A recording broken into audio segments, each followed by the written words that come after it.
tumwakirane urugwiro.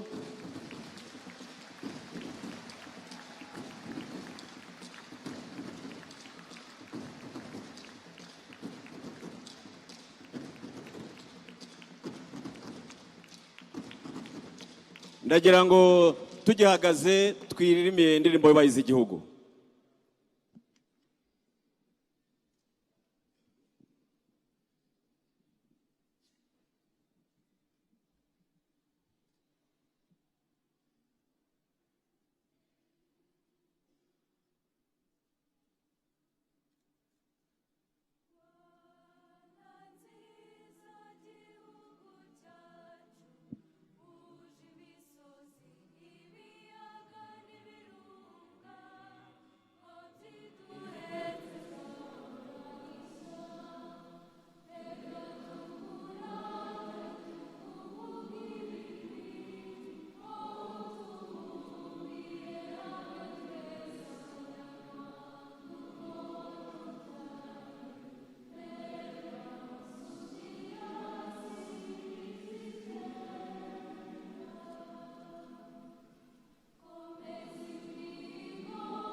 Murakoze.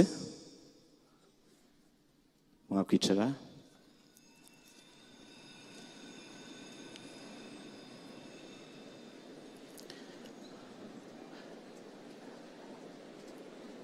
Nyakubahwa Minisitiri w'Intebe, nitwa Mugenzi Ntawukwirya Leon, nkaba ndi umuyobozi w'ishami rishinzwe iterambere n'imicungire y'abarimu mu rwego rw'igihugu rushinzwe uburezi bw'ibanze REB. Uyu munsi akaba ari nge ahaye amahirwe yo kubora uno muhango ibino birori. Nyakubahwa Minisitiri w'Intebe, ndagira ngo bagezeho gahunda uko ikurikirana. Mu kanya gato turasaba Nyakubahwa Minisitiri w'Uburezi kugira ngo aduhere ikaze abashyitsi bacu bari hano bose. Nyuma y'ijambo ry'ikaze turaza gusaba nanone ishuri ry'umuziki rya Nyundo kugira ngo rize kudushyiraho indirimbo idususurutsa. Nyuma y'iyo ndirimbo turaza gukurikiraho ikiganiro duhabwa n'umunyamabanga wa leta ushinzwe amashuri abanza n'ayisumbuye muri Minisiteri y'Uburezi. Nyuma y'icyo kiganiro, Nyakubahwa Mushyitsi Mukuru, turaza kubaha umwanya wo kugira ngo muganire n'abarimu. Nyuma bazi no kubaza ibibazo. Nyuma yo kubaza ibibazo turaza gukurikizaho umuhango wo kuza guhemba abarimu b'indashyikirwa, ndetse tuze no gukomeza dusurutswa n'iri shuri. Nyakubahwa Minisitiri w'Intebe, mbere y'uko twumva ijambo ry'ikaze, nagira ngo mbabwire ko turi kumwe n'abafatanyabikorwa mu burezi benshi batandukanye, ariko ku by'umwihariko turi kumwe n'abarimu baturutse mu turere twose tw'igihugu ndetse no mu mujyi wa Kigali by'umwihariko niho havuye benshi. Ariko twaba turi kumwe n'abarimu nanone bavuye mu gihugu cya Zimbabwe, abarimu bagera ku 154, ndetse twaba turi kumwe n'abarimu badufasha none mu kuzamura ururimi rw'igifaransa mu mashuri yacu. OIF, Organisation Internationale de la Francophonie, n'abarimu bagera kuri 50, nabo twifuje ko tubana kuri uyu munsi mukuru wa mwarimu. Abandi turi kumwe rero nkuko nabibabwiye, nanone turi kumwe n'abayobozi b'ibigo by'amashuri yisumbuye batumiye bose hano muri ibi birori. Nyakubahwa Minisitiri w'Intebe, mubinyemereye twasaba Nyakubahwa Minisitiri w'Uburezi akatugeza ijambo ry'ikaze. Murakoze.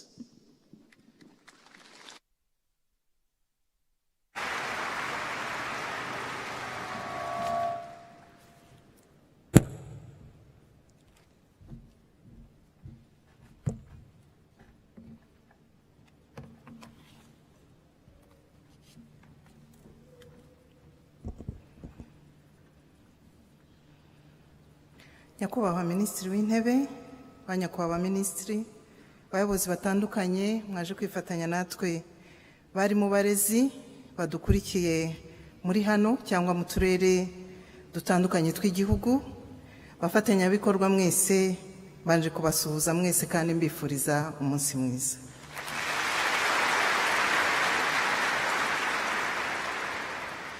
Nejejwe no kubakira mwese muri iki cyicaro cyiza, aho twizihiza umunsi mpuzamahanga wahariwe mwarimu. Muri uyu mwaka twifuje gutegura uyu munsi mu buryo budasanzwe, maze duhitamo guhurira hano twese kuri Beka Arena ku rwego rw'igihugu, aho duteraniye dusaga 7,000 duturutse mu turere twose ndetse n'umujyi wa Kigali. Twakiriye kandi Nyakubahwa Minisitiri w'Intebe n'abamuherekeje baje kwifatanya natwe kuri uyu munsi. Mumfashe twese tumushimire.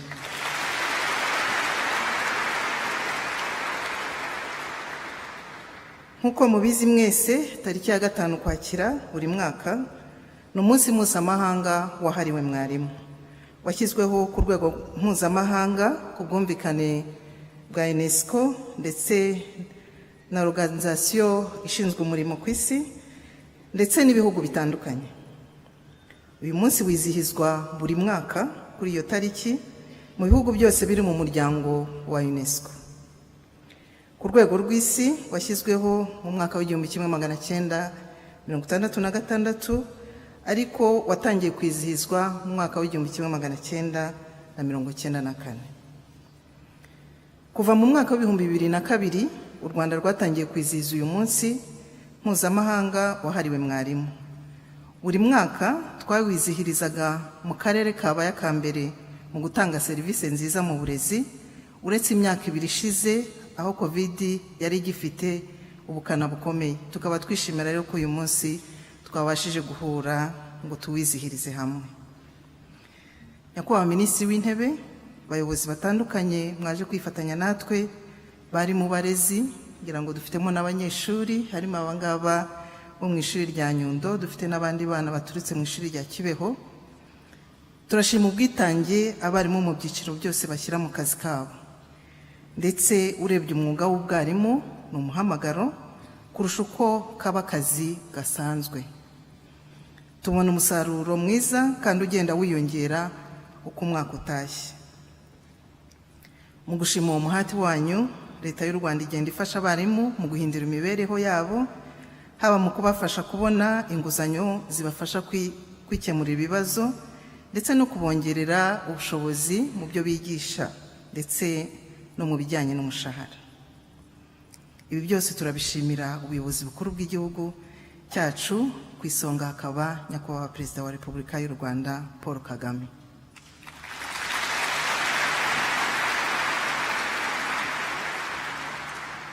Turashima cyane ibikorwa bikomeye Leta yacu yakoze mu gukemura ibibazo bitandukanye bya mwarimu. Ibyakorewe abarimu muri iyi minsi ntitwabirangiza kubera ko birivugira. Nyakubahwa Minisitiri w'Intebe, banyacyubahiro mwese, bari mu barezi, bafatanyabikorwa mu burezi ndetse namwe abanyeshuri turi kumwe hano, turashimira abatumirwa bose twatumiye muri ibi birori kandi bakaba bitabiriye. Turashimira inzego z'uturere twafatanije mu itegurwa ry'iyi gahunda, kuva dutangira gutoranya abarimu b'indashyikirwa ku rwego rw'ikigo cy'ishuri kugeza ku rwego rw'igihugu, ndetse no muri iki gikorwa cyo guhitamo abarimu baserukiye abandi muri buri karere muri ibi birori byabereye ku rwego rw'igihugu. Turishimira ko twabashije kwesa imihigo itandukanye ijyanye n'ishyirwaho ry'ikoranabuhanga, haba mu gushaka abarimu, kubashyira mu myanya, kubimura no kugurana imyanya aho bishoboka. Nubwo tuzi ko hari benshi babyifuza ariko bikaba bitaragerwaho, ni igikorwa kizakomeza. Ibi byatumye serivisi zihabwa abarimu zirushaho kunoga. Mboneyeho kandi umwanya wo kubamenyesha ko umunsi mpuzamahanga wahariwe mwarimu uri kwizihizwa no muri buri karere k'igihugu cyacu. Nyakubahwa Minisitiri w'Intebe, banyacyubahiro mwese, bari mu barezi namwe abanyeshuri, ndagira ngo nibutse ko nubwo ibyakozwe ari byinshi, hakiri ibikenewe gushyirwamo imbaraga cyane cyane ku bijyanye no kuzamura ireme.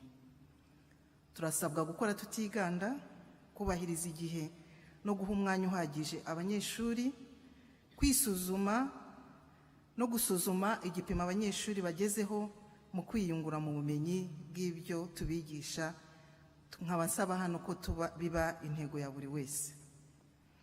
Kwita ku isuku y'ibigo dukoreramo ndetse n'iy'abanyeshuri, gukorana cyane n'ababyeyi turerera, gufata neza ibikoresho by'ishuri n'ibyo duhabwa na leta bidufasha mu gukora akazi ko kwigisha neza, tubifateho umuhigo twese hamwe. Ndasoza nongera gushimira abarimu mwese kubw'umurimo ukomeye wo kurerera igihugu, kandi bamenyesha ko tuzirikana ko usaba imbaraga, ubushake, urukundo ndetse n'ubwitange. Turabashimira byimazeyo uburyo mudahwema kwitangira igihugu, kandi tubasaba gukomeza gukorana umwete kuri buri wese ku bimureba no ku rwego rwe, agaharanira impinduka nziza mu myigishirize y'amasomo ashinzwe. Mbifurije umunsi mwiza, kandi mbizeza ko Minisiteri y'Uburezi ifatanije n'izindi nzego izakomeza gukora ibishoboka byose kugira ngo umwuga w'uburezi urusheho kugira agaciro. Ndabashimiye, mugira amahoro.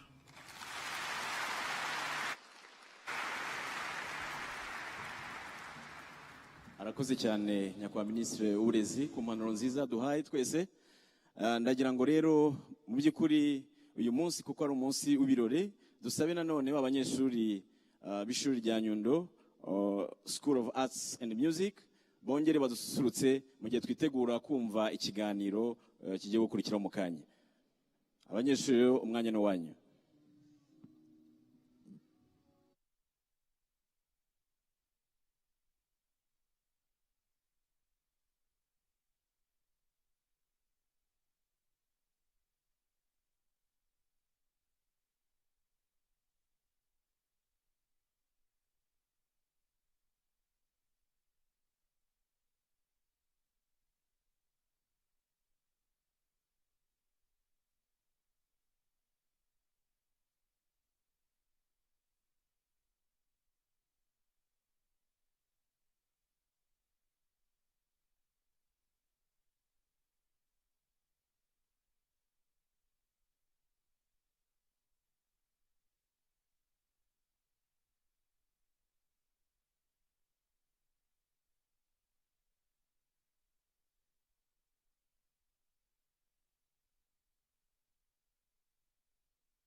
nk'uko nabibabwiye uyu munsi ni umunsi w'ibyishimo, turaza gukomezanya kandi nze gusaba abarimu igihe hazamo indirimbo mwemerewe no kubyina.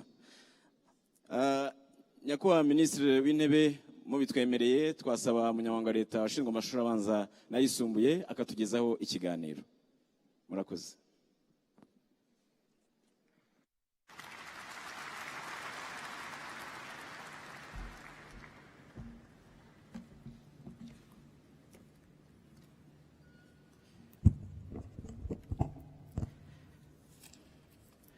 Nyakubahwa Minisitiri w'Intebe, banyakubahwa ba Minisitiri, bayobozi mu nzego zitandukanye, bafatanyabikorwa, barimu, bagenzi bacu, munyemerere nanjye ntangire mbifuriza umunsi mwiza wa mwarimu. Nk'uko twakomeje kubyumva, uyu munsi mpuzamahanga wahariwe mwarimu twizihiza ku nshuro ya 21 ufite insanganyamatsiko itwibutsa ko impinduka twifuza mu burezi zigomba guhera kuri mwarimu. Nk'uko kandi bikunze kuvugwa, nta systeme y'uburezi yarusha ubwiza abarimu bayo. Byumvikane rero ko abarimu ari ingenzi mu burezi. Niyo mpamvu rero twishimiye uno munsi kugira ngo dutekereze ku nshingano za mwarimu, uko afashwa kuzishyira mu bikorwa ndetse n'uko azibazwa. Nyakubahwa Minisitiri w'Intebe, ndabashimira umwanya mu mpaye ngo mbagezeho muri make ishusho y'uko umwuga w'uburezi uhagaze mu burezi bw'ibanze, bivuga amashuri y'incuke, abanza, ayisumbuye, y'ubumenyi rusange ndetse na tekinike. Nyakubahwa Minisitiri w'Intebe, mu mashuri ya leta ndetse n'afatanya na leta ku bw'amasezerano y'ubumenyi rusange dufite abarimu 5,663 mu mashuri y'incuke, mu gihe mu mashuri abanza hari abarimu 63,748, hanyuma mu mashuri yisumbuye hakaba 29,858. Mu mashuri ya tekinike kandi dufite abarimu 7,313 ku nzego zose. Dufite kandi n'abarimu barenga 20,000 bigisha mu mashuri yigenga mu nzego zose.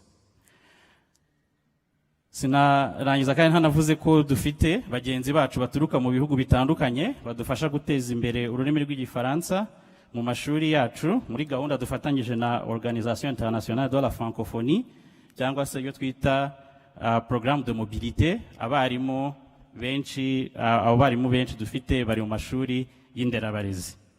Nk'uko mubizi kandi tunafite bagenzi bacu mu gihugu cya Zimbabwe 154 bari hano, bagiye kumara ibyumweru 2 bageze mu Rwanda kugira ngo bifatanye natwe.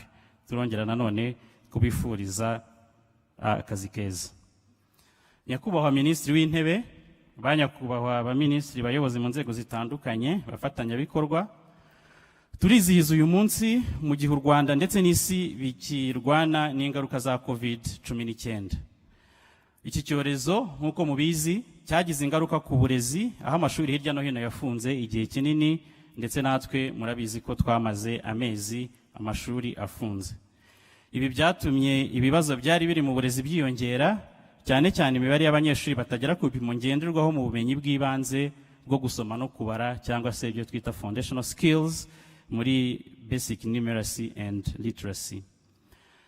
Nubwo ari ibyo bibazo bihari, uburezi burasabwa gukora ibishoboka byose ngo dukomeze gutegurira abanyeshuri bacu kuba mu isi ihinduka vuba.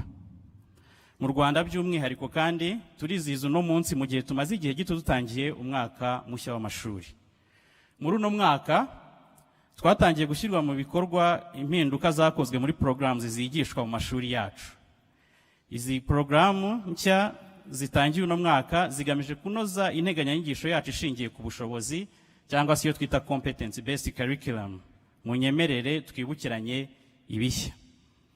Icya mbere, habayeho kugabanya amashami amwe mu cyiciro cya kabiri cy'amashuri yisumbuye, harimo amwe atayitabirwaga n'andi yahuzaga amasomo atarahaga abanyeshuri amahirwe menshi muri kaminuza.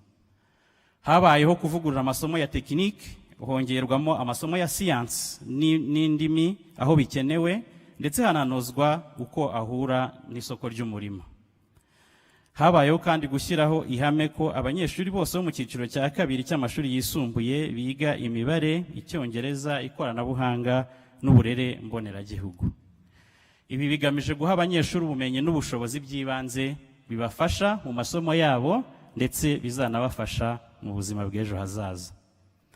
Ikindi kandi gahunda y'ibaruramari cyangwa se iyo twita accounting yagizwe isomo mbonezamwuga cyangwa se professional program, hongerwamo amashuri yayigishaga ndetse iranavugururwa kugira ngo abazayirangiza bazabe bafite ubushobozi bw'ibanze bwo gukora nk'abanyamwuga.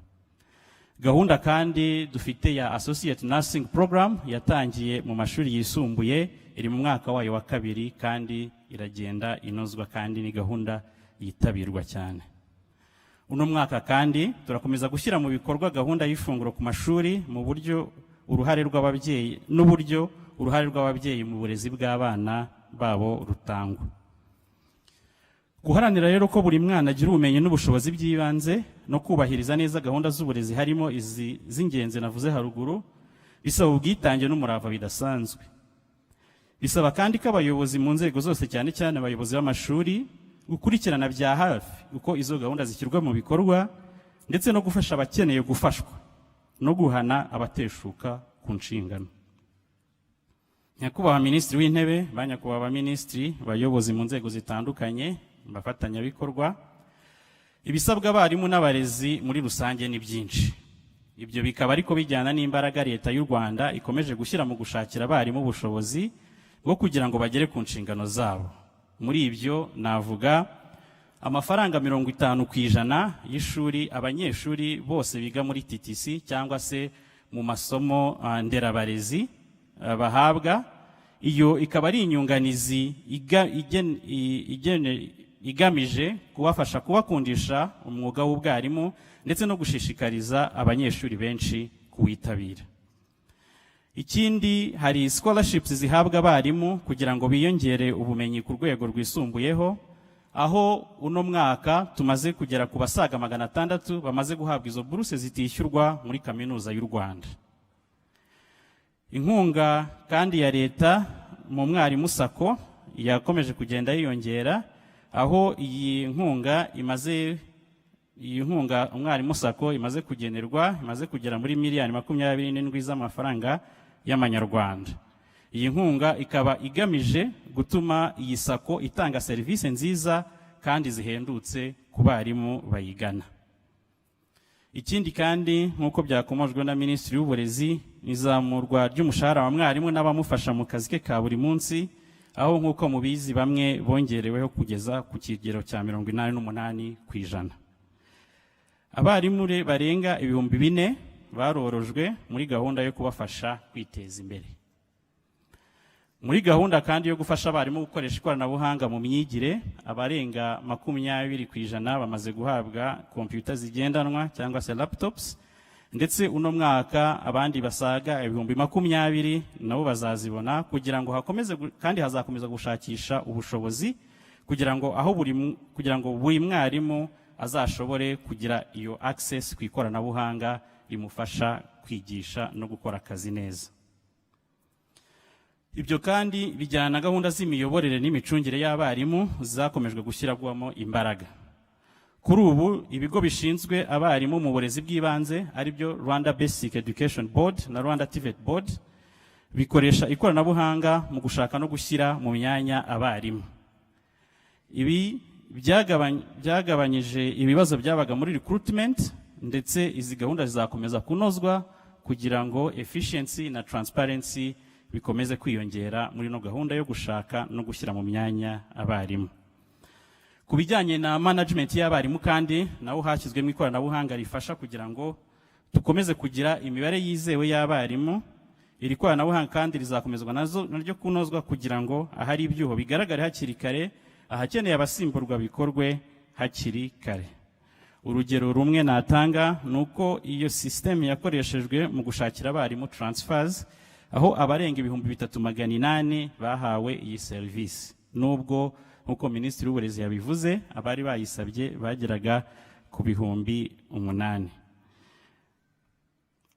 Ariko nanone tukazirikana ko mbere y'uko izi systeme zishyirwa mu bikorwa iyi serivisi yahabwaga n'ubundi bake cyane. Gusa turabizi ko tugifite abarimu benshi bifuza iyo serivisi ya transfers, ariko nyakubahwa Minisitiri w'Intebe nk'uko mubizi mu myaka 2 ishize hashyizwe abarimu benshi mu myanya, aho abenda kugera kuri 1/2 cy'abarimu dufite ari bashyashya bagiye bashyirwa mu myanya ari bashya cyangwa se baragahindurirwa ibyiciro. Ibyo rero birumvikana ko bizatwara igihe kugira ngo serivisi ya transfers ndetse no kwimuka bishobore kugera kuri bose. Nubwo ibyagezweho hari byinshi kandi twishimira uno munsi, haracyari byinshi twinenga ndetse dukeneye no gukosora. Icyambere hari cyari ubucucike bukigaragara hirya no hino mu mashuri, cyane cyane abanza, bituma habaho amashuri agikoresha double shift cyangwa se abana bamwe biga mu gitondo abandi bakiga nimugoroba. Ibi rero bikaba bidatuma abarimu bagira ubushobozi bwo gufasha abanyeshuri neza nk'uko biteganywa n'integanyanyigisho tugenderaho ishingiye ku bushobozi. Nubwo kandi hari gahunda nyinshi zo gukomeza kubyongera, haracyari ibitabo byifashishwa mu mashuri bikiri bikeya. Ibyo bigatuma kandi abarimu badashobora gufasha abanyeshuri nk'uko bikwiye. Ariko nanone nk'uko twishimira ko hari gahunda ari za leta ndetse n'izo dufatanya n'abafatanyabikorwa zikomeje kudufasha kugira ngo tube twakongera imfashanyigisho. Ariko nanone murabizi ko n'umubare w'amashuri wiyongereye, aho mu myaka 2 ishize hiyongereyeho amashuri arenga 650, aho abanyeshuri byabafashije gukora ingendo ngufiya ndetse n'abarimu bagashobora kugira umubare w'abanyeshuri bitaho ugabanuka nubwo tutari twagera ku bipimo twifuza. Nk'uko kandi nabivuze, ikoranabuhanga nubwo ntabwo ryagera ku barimu bose, ariko kandi tuzi ko ari ngombwa kugira ngo abarimu bashobore kuba banoza akazi kabo. Ikindi nanone haracyari urugendo mu gufasha abarimu kwihugura, cyane cyane mu rurimi rw'Icyongereza rukoreshwa mu mashuri yacu. Kandi icyo twinenga, haracyanagaragara abarimu benshi basiba akazi cyangwa se bakata umwanya batigisha igihe cyose cyagenewe. Ikindi kandi haracyagaragara abari mu buyobozi bw'amashuri ndetse n'izindi nzego z'uburezi kuva ku ishuri kugeza kuri twebwe nyakubahwa Minisitiri w'Intebe badakora akazi kabo uko bikwiye, bigatuma umutungo w'ikigo ucungwa nabi, abarimu n'ababafasha ntibakore neza ndetse abanyeshuri ntibabone umusaruro biteze ku ishuri. Nyakubahwa Minisitiri w'Intebe, banyakubahwa abaminisitiri, bayobozi mu nzego zitandukanye, ibyagezweho mu myigire, imyigishirize, imibereho ndetse n'imiyoborere y'abarimu ni byinshi. Imbogamizi nazo ziracyahari, ariko ingamba zo kuzikemura nazo zirahari. Twese nidufatanya tugakora ibyo dushinzwe kuva kuri Minisiteri y'Uburezi n'abafatanyabikorwa kugeza mu mashuri ndetse n'ababyeyi, nta kabuza tuzagera kuri byinshi. By'umwihariko uno mwaka tuzongera imbaraga mu guhugura abarimu, cyane cyane abashyashya, ndetse dushaka n'uburyo bushya bwo gufasha abarimu bacu gukomeza kongera ubumenyi. Tuzakomeza kandi kongera imfashanyigisho, tuzakomeza gukorana n'umwarimu sako n'abandi bafatanyabikorwa kugira ngo serivisi zabo zikomeze kunyura no guhendukira abanyamuryango kurushaho. Tuzakomeza kandi kunoza systems za recruitment na management y'abarimu, tunanoza n'ibijyanye n'amategeko yabo kandi tubishyira mu bikorwa. Tuzongera kandi ibikorwa remezo by'amashuri, cyane cyane amashuri y'incuke ndetse n'aya tekinike. Nk'uko tubizi hari gahunda nyinshi zitandukanye ziri kudufasha kongera ayo mashuri. Tuzakomeza kandi gushyiraho no kunoza uburyo bwo kubazwa ibyo dushinzwe. Aha hari ukunoza uburyo bw'imihigo mu mashuri ishingiye ku musaruro nyirizina w'uburezi, kandi hakazongerwa imbaraga mu gushima abakora neza, ariko nanone no kugaya abakora nabi. Nyakubahwa Minisitiri w'Intebe, banyakubahwa Minisitiri, bayobozi batandukanye, uruhare rwa mwarimu mu burezi ni intagereranywa. Turashima Leta y'u Rwanda ko ihora ishaka icyatuma umwarimu atera imbere. ibyo rero bikazatuma dushobora gukomeza gushyiramo imbaraga mu kunoza umwuga wacu w'uburezi, ariko nanone tunakomeza gufatanya n'inzego zose zitandukanye kugira ngo abana dushinzwe kurera tubahe ibyo tubagomba byose. Nyakubahwa Minisitiri w'Intebe, nagira ngo mbashimire uyu mwanya mwari mwampaye kugira ngo mbagezeho ishusho ry'uko umwuga w'uburezi uhagaze mu Rwanda. Ndabashimiye, murakoze. Arakoze cyane Minister of State ku kiganiro kizatugejejeho. Ubwitange, umurava, gukunda umurimo byose bigomba kuturanga nk'abarezi kugira ngo turusheho kugera ku ireme ry'uburezi, ireme twifuza. Nyakubahwa Minisitiri w'Intebe, mubitwemereye, abarimu, abaterane hano bose bategeranye amatsiko impanuro zanyu. Ndagira ngo rero mubitwemereye Nyakubahwa Minisitiri w'Intebe, mubagezeho ijambo abateguriye.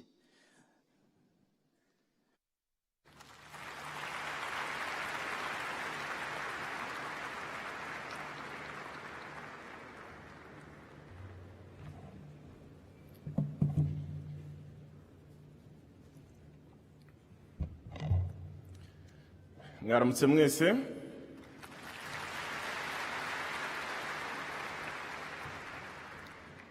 Naringiye gutangira nk'uko tujya dutangira disikuru tuvuga abanyakubahwa bateraniye hano, ariko nafashe akanya ko kureba no kubaza abo twicaranye hano, nsanga nabo batumirwa bose ntawe utarigeze aca mu mwuga w'ubwarimu. Nasanze bose barigishije. Ngira ngo narebye rwose uhereye ku ruhande ukagera ku rundi, uwahaguruka avuga ngo sinigeze nigisha, umanza yabatubeshye. Nabonye bose barigishije. Ibyo rero birampa uburenganzira bwo kuvuga ngo banyakubahwa abarimu muteraniye hano.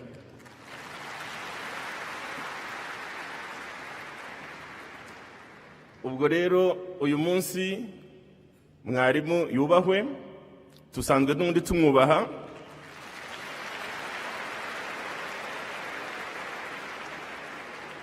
Nkaba rero ngira ngo banyakubahwa bari muteraniye hano, nanjye ndimo ko nanjye narigishije, nanjye nabaye umwarimu.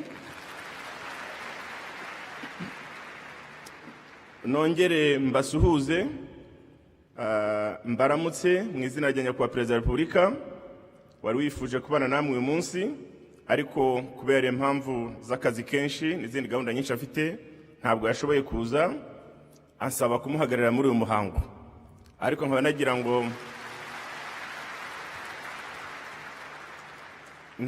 ngo mbabwire ko ubutumwa bwe ari buri mu ijambo rimwe gusa, nuko guverinoma y'u Rwanda ishyigikiye byimazeyo umwuga mukora, akaba ariyo mpamvu dukomeza kubita abarezi n'ababyeyi mu gihugu cy'u Rwanda. Mukomereza.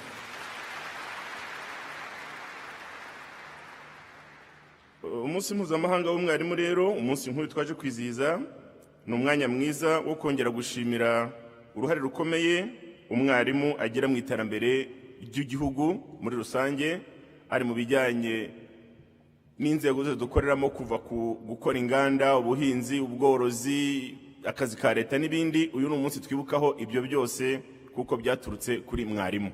Ibyo dukora mu myuga yose turimo nuko dufite umuntu wabitwigishije, yaba ari mu ishuri risanzwe cyangwa se yaranakwigishije isaha imwe cyangwa abiri, ariko ibyo dukora byose dufite wabitwigishije.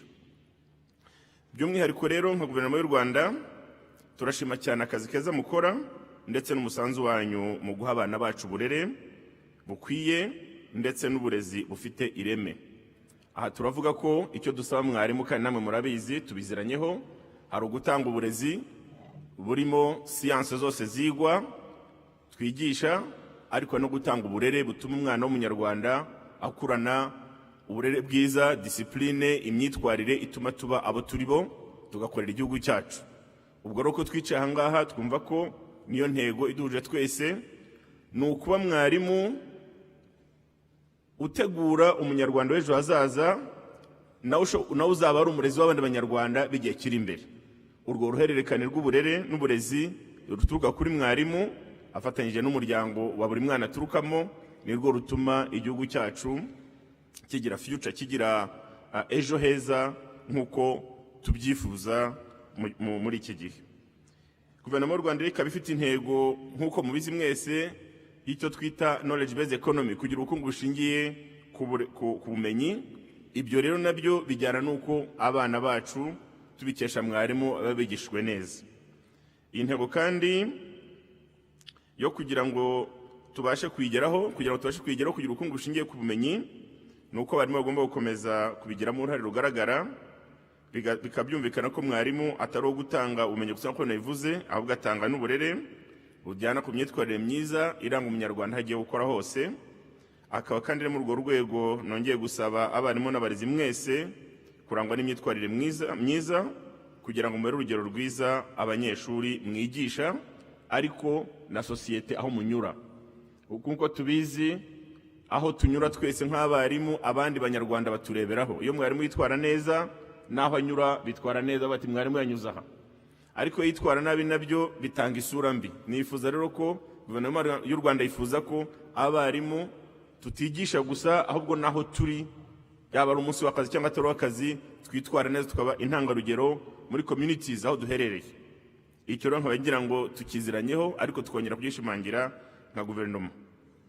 Umwarimu akaba akwiye kuba intangarugero aho ari hose, byavuzwe kurangwa n'ikinyabupfura, ariko kongeraho n'isuku. Isuku igomba kuturanga twese nk'abanyarwanda, ariko ihereye kuri mwarimu ikurikira no ku bana turera. Igihugu, ababyeyi, umuryango nyarwanda muri rusange tubatezeho kugira uruhare rukomeye rero mu gutoza abana bacu iyo mico yose myiza iranga umunyarwanda. Ntabwo ndatinda kuri gahunda dufite mu burezi nka leta y'u Rwanda, kuko tuzitanya namwe abarimu murazizi. Inyinshi zamaze kwibutswa, ari mu ijambo Minisitiri w'uburezi yavuze, ndetse no mu kiganiro Minister of State amaze gutanga yabisubiyemo byose. Njye ntabwo ndasubira muri iyo mibare kuko tuyiziranyeho. Minister of State yavuze, ariko mu by'ukuri yatwibutsa ko ibyinshi nimwe mubikora umunsi ku wundi. Ari abarimu bateraniye hano, ari abayobozi b'ibigo, ni ukuvuga ngo icyo yakoze no kutwibutsa inshingano zacu nk'abarimu, no kutwibutsa ibyaba bidakorwa neza. Ntabwo ngenda bigarukaho cyane musubire muri iyo mibare, ahubwo ndagaruka ku bijyanye no kuvuga ko izo gahunda tuzubahirize neza uko bikwiye. Turabona kandi gusaba ababyeyi bohereza abana ku mashuri, ntabwo ari kubohereza mwarimu gusa. Ubwo nanone nk'ababyeyi dusabwa gufasha mwarimu kuturerera, dufasha mwarimu kurerera igihugu. Ababyeyi nabo bakagira uruhare rugaragara mu kurera abana bacu ku mashuri. Murabizi kandi ko ubumenyi bugenda buhinduka, kandi kwiga nabyo ni uguhozaho. Muri urwo rwego namwe nk'abashinzwe gutanga ubumenyi tubasaba guhora mwihugura, kandi murabikora. Minisitiri w'uburezi yabivuze na Minister of State yabivuze ko amahugurwa y'abarimu ahoraho, tukaba tuyashyigikiye cyane. Turabasaba gukomeza kwiyungura ubumenyi mu ikoranabuhanga, kuko rifite akamaro gakomeye mu gutanga imyigishirize. Ikindi mukwiye kongeramo imbaraga ni ukwihugura, cyane cyane mu rurimi rw'Icyongereza, kuko arirwo rurimi dukoresha twigisha. Tukagira ngo rero tubwire abarimu ko ururimi rw'Icyongereza ni igikoresho kidufasha gutanga ubumenyi dufite muri iki gihe mu bana b'Abanyarwanda. Isomo ryose wigisha muri iki gihe tugisha mu Cyongereza, bisobanuye ko amahugurwa muhabwa mu rurimi rw'Icyongereza muyafate nk'amahugurwa y'ingirakamaro azabafasha kuramba mu kazi ndetse no kugakora neza.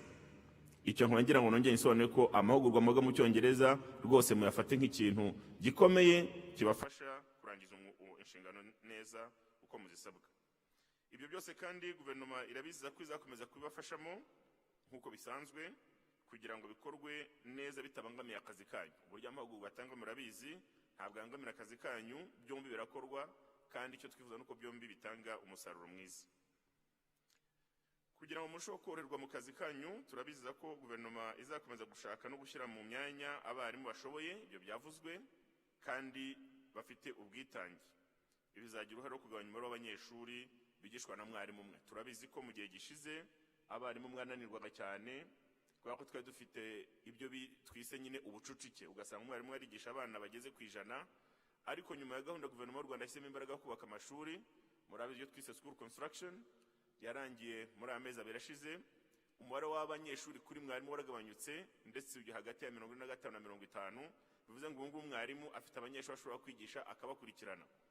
Turabasaba rero ko ibyo namwe mwabiheraho kugira ngo mukore umwuga neza, kuko leta yatekereje ku mvune mwagiraga mbere.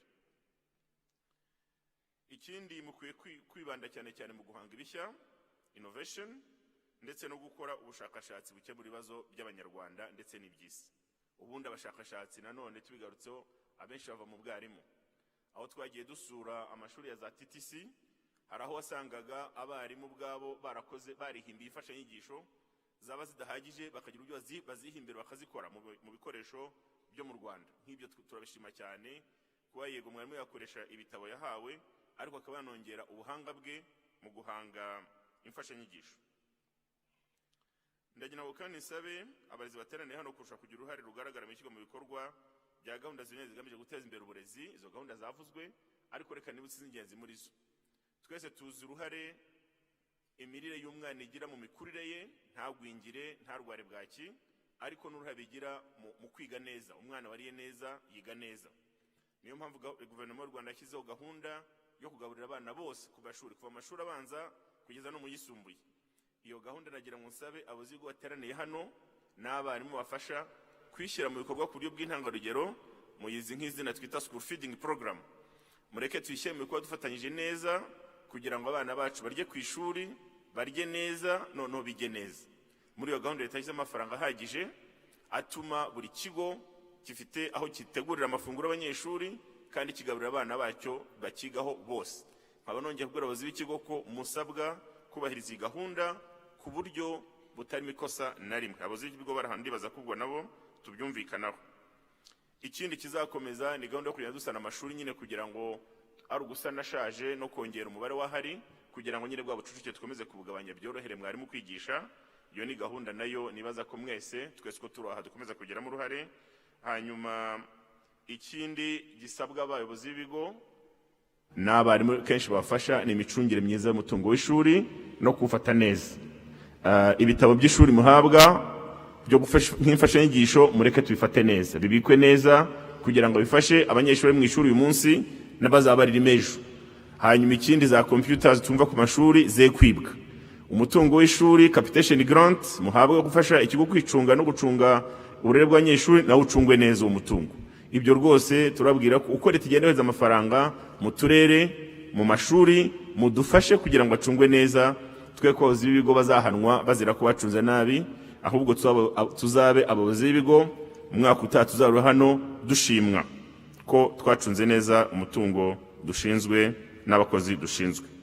Ntabwo rero mvuga amagambo menshi, ndagira ngo nongere nshimire ba nyakubahwa barimu bateraniye hano. Twese ko turi hano dukomeze twinshingano yo gukora akazi kacu neza, ariko nongera gusubiramo ko leta y'u Rwanda ibashyigikiye, ishyigikiye umwuga mukora, ndetse tufata nk'umwuga wa mbere utegura imibereho y'ejo hazaza. Ubufasha buhabwa abana biga mu bigo nderabarezi TTCs, Minisitiri w'uburezi yabivuze, buriya bugamije kugira ngo muri ayo mashuri hajyemo abana bashoboye kandi boroherwe, be kwiga ku kiguzi gihenze, kugira ngo tugire abarimu beza b'ejo hazaza. Ibyo rero ndagira ngo nongeye nkangurira abana n'abayobozi n'abarezi bigisha muri amashuri, kugira ngo dukomeze tuyigishe neza, dutegura abarimu b'ejo hazaza. N'ibyo bahabwa byose bituma bakomeza muri kaminuza, byavuzwe simbisubiramo. Ibyo byose bigamije gutegura mwarimu mwiza w'amashuri abanza, mwarimu mwiza w'amashuri yisumbuye, ndetse na mwarimu mwiza wa kaminuza. Nkaba rero ntatinze nagira ngo mbashimire, mbabwira ko guverinoma y'u Rwanda bashyigikiye umwuga mukora, mbifuriza umunsi mwiza wa mwarimu, ariko nabifuriza gukomeza kugira umwaka mwiza w'amashuri, kuko nibwo tukiwutangira. Nkaba nifuza kugira ngo mbabwire ko uyu mwaka w'amashuri twifuza ko umwaka w'intangarugero, hanyuma mu mpera z'umwaka, nuvuga mu kwezi kwa gatandatu k'umwaka utaha, tuzagire bya bindi bita learning outcomes byiza, abana be batsinze bafite amanota meza, kubera ko bazaba barigishwe neza. Murakoze cyane, mukomeze kugira umunsi mwiza. Murakoze cyane nyakubahwa Minisitiri w'Intebe, murakoze ku mpanuro nziza, imyitwarire myiza, urugero rwiza, guhanga ibishya, ariko ku bayobozi b'ibigo by'amashuri gucunga neza umutungo w'ikigo. Ndumva ari message ikomeye, ubutumwa bukomeye. Nyakubahwa Minisitiri w'Intebe, ba nyakubahwa barimo muri hano, bari bifuje ko musangira ibitekerezo. Abarimu barifuza kugira ibyo babatangariza, ndagira ngo rero mubitwemereye duhe umwanya abarimu baganire na nyakubahwa Minisitiri w'Intebe umushyitsi wacu mukuru. Uko tugiye kubikora murabona ko dufite abarimu bari mu bice bitandukanye. Turatangirira hano hasi tuze gukomeza no mu bindi bice. Umwarimu ufata ijambo arabanza yibwire nyakubahwa Minisitiri w'Intebe aho akorera, aravuga amazina n'aho akorera birumvikana, hanyuma arase ku ntego kandi nibura abaze ikibazo kimwe kugira ngo tubone kubaza ibibazo bitandukanye. Abafite mic baradufasha.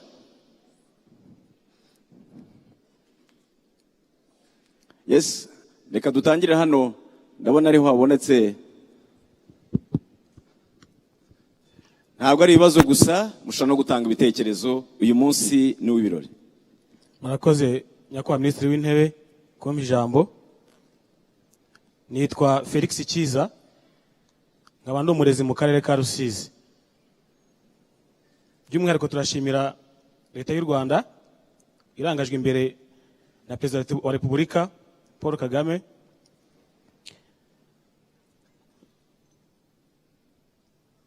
ku mpinduka nyinshi zitandukanye zigamije guteza imbere uburezi kuri byinshi bitandukanye mu guteza imbere uburezi no gufasha mwarimu mu nshingano ze no kugira ngo arusheho kubishingiro by'impinduka nziza mu burezi. Urugero navuga ni izamurwa ry'umushahara wa mwarimu. Nyakubahwa Minisitiri w'Intebe, mwarimu mwaba mumutezeho iki mu cyerekezo 2050? Murakoze. Arakoze cyane.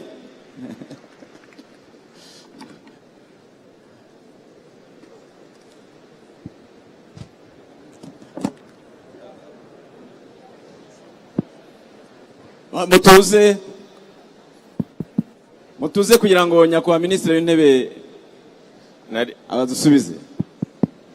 Naringize ngo turafata nk'ibibazo bitatu cyangwa bine, ariko reka duhere kuri icyo nicyo kivuga kuri vision. Ubwo icyo kivuga kuri vision 2050 reka wenda tugihereho, ariko nagira ngo mbanze mvuge ko ibyo tugiye kuganira hano nk'uko nabivuze, mwarimu ni umusingi w'amajyambere y'igihugu muri rusange. Bisobanuye ko nibi tugiye kuganira ntibibe ibibazo, ahubwo twizeye ko turindi ibisubizo mu duha kuri bimwe bibazo tubona mu burezi, uko tubibona nka leta ariko namwe mubibona nk'abarimu turefatanyije kubibona. Nagira ngo no muri intervention muragira mutange n'ibisubizo muduhe n'ibyo mwifuza uko ibintu byakorwa kurushaho. Icyo ni kimwe, ariko kuri icyo kibazo rero ati mwarimu mwitezeho iki? Mu ijambo rimwe, mwarimu tumwitezeho kuba umusemburo w'amajyambere y'u Rwanda. Nk'uko nabisobanuye,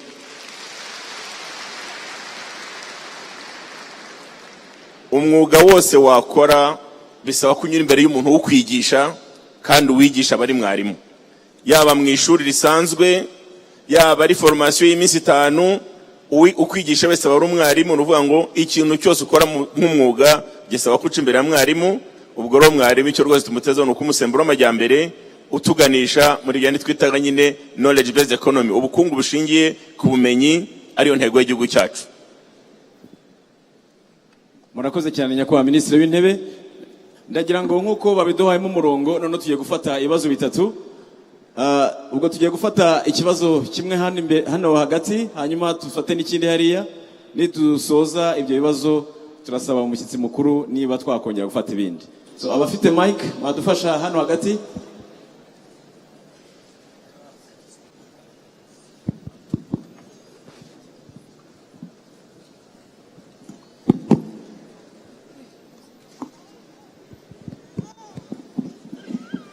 Murakoze cyane nyakubahwa Minisitiri w'Intebe. Nitwa Evangelist Mushinzimana Emmanuel, uturuka mu karere ka Kayonza, umuyobozi w'ikigo. Turabashimira ku bwa byinshi mumaze kudufasha kugira ngo tuzamure ireme ry'uburezi. Turabashimira ku bw'umushahara wagiye uzamuka by'umwihariko ku barimu ndetse n'abayobozi b'ibigo by'amashuri. Turabashimira ku ku bwa gahunda ya school feeding by'umwihariko muri primary section kuko ni icyiciro kitajyaga kigenerwa school feeding ariko uyu munsi abana bakaba basigaye nabo bagenerwa school feeding. Nkaba nari mfite igitekerezo kuri iyo gahunda ya school feeding. Turifuza ko biramutse bishobotse ibiciro byarazamutse nk'uko twese tubizi, urasanga kawunga yarazamutse, umuceri ugeze ku 40,000, kandi wajya kubigura ayo mafaranga 130 umwana agenerwa, ndavuga wa primary section, agomba kuba taxed, agakurwaho imisoro, ugasanga havuyeho 21%, ugasanga umwana ntabwo abonye rya funguro yagenewe uko bikwiriye. Tukavuga ngo nta kuntu inzego zakorana imisoro ikajya ivanwa kuri rya funguro, byaba yenda uburyo bumwe bwo kuba abayobozi b'ibigo bacunga ibyazanywe, n'uvuga niba ari akawunga cyangwa umuceri, imodoka zikaza zigashyira aho ngaho, ubuyobozi bw'ikigo ndetse nabo bafatanya bagacunga iyo stock, cyangwa hakaba habaho kugabanya, kureba niba ifunguro rigenerwa abanyeshuri havanwaho imisoro, kugira ngo turebe ko bamugana abana barya neza ndetse nuko mu buryo bunoze. Murakoze, Imana ibahumurize. Murakoze cyane. Twagana mu ruhande rwo hakurya batanga ibitekerezo. Murakoze. Nyakubahwa Minisitiri w'Intebe, nitwa Tariki Turatsinze, nyobora GS Byumba AR muri Gicumbi mu Majyaruguru. Utari mu nama ku ntara provincial meeting yahuje abayobozi b'amashuri, ndi mu bayobozi batumye umuyobozi wari waje ku ntara yacu kuri Nyakubahwa Perezida wa Repubulika. Uwo muyobozi amwita Edouard, twamutumye ko atugeze kuri Nyakubahwa Perezida wa Repubulika ko leta ihendwa no gutanga amafaranga y'imashini z'abarimu laptop. Nkaba numva aha polisi yuko leta yagabanya igiciro n'ibageti yayo, abarimu bongera ubushobozi bagahabwa inguzanyo ya mudasobwa, government igashyiramo hunganire nk'uko ishyira mu ifumbire.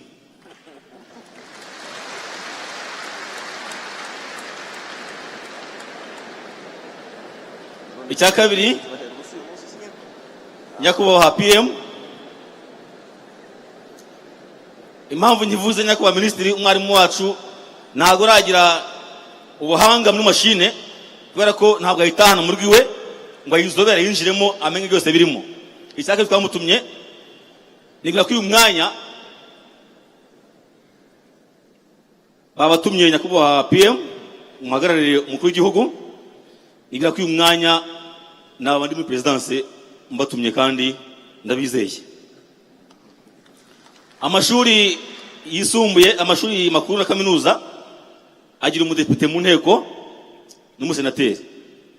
Nimba uburezi ari vision y'u Rwanda ishingiyeho, ariho ishingiyeho, tubonye umudepite mu nteko uhagarariye amashuri n'ayisumbuye, waba ari umuyobozi tubonye wo gutambutsa amategeko tubereye.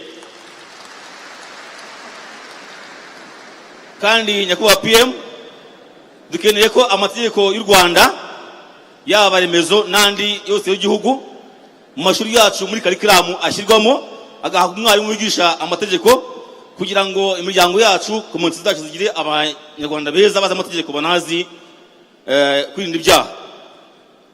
Iki Nyakubahwa Minisitiri w'Intebe, gahunda ya school feeding ntabwo nsubiremo, ndashimangira. Twatumye abayobozi ba Minisitiri na Minicofin hashize imyaka myinshi cyane tubasaba ngo bavane umusoro burundu cyangwa bawugabanye, kuko ari amafaranga y'umwana bavuze ntabwo amugeraho yose. Rero muri better position yafata icyemezo, buriya bategereje ko mubaha umurongo Nyakubahwa PM. Icyanyuma, resa ku ntego, amashuri yacu akeneye kwisanzura, byatuma gahunda za feeding izamuka cyane. Iyo hagiye guca umuhanda ahantu bimura abantu, hagiye ibitaro bakimura abantu, amashuri yacu ari amafaranga mutanga school feeding hava igipande kimwe abaturage bari around y'ishuri imirimo yabigenwa n'ishuri kandi abarimu mu mashuri yose akajya mu mwarimu ushinzwe ubuhinzi n'ubworozi abana bakisanzura bagakina bakanahinga n'amaboko yabo kandi uwo musaruro uvuyemo ukabatunga byaba byiza cyane icyanya menya ko PM turimo gutera imbere turagira ngo tugushimire cyane mu mumera amashyi ndagira ngo abayobozi b'amashuri bamaze kubaza ibibazo ari babiri reka twongere tujye ku barimu kuri iki gice kiri hano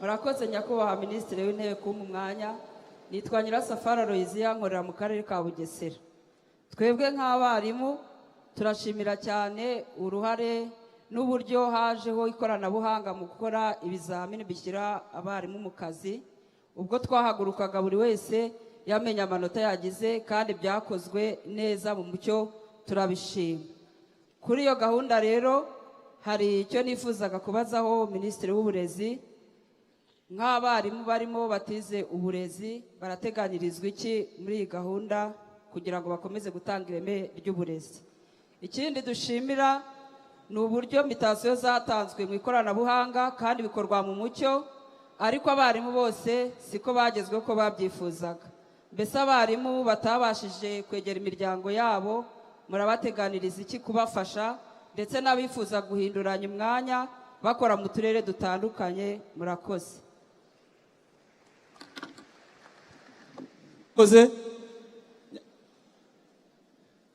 nyakubahwa Minisitiri w'intebe hari umwarimu muri barimu baje kudufasha baturutse mu gihugu cya Zimbabwe na yifuje nawe kugira igitekerezo atanga Thank you very much.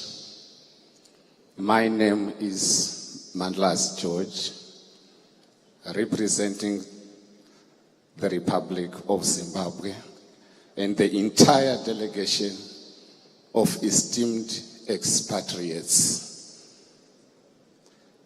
Protocol observed, the Director of Ceremonies. Standing here is a special way of appreciating and sending a message from His Excellency, President A.D. Mnangagwa, who is the head of state and government and Commander-in-Chief of the Zimbabwe Defense Forces, and the Chancellor of all universities. We are proud to be sent and stand here as his emissaries. On that note, may I humbly ask all Zimbabweans to rise through the permission of the Director of Ceremonies. May we all rise, Zimbabweans.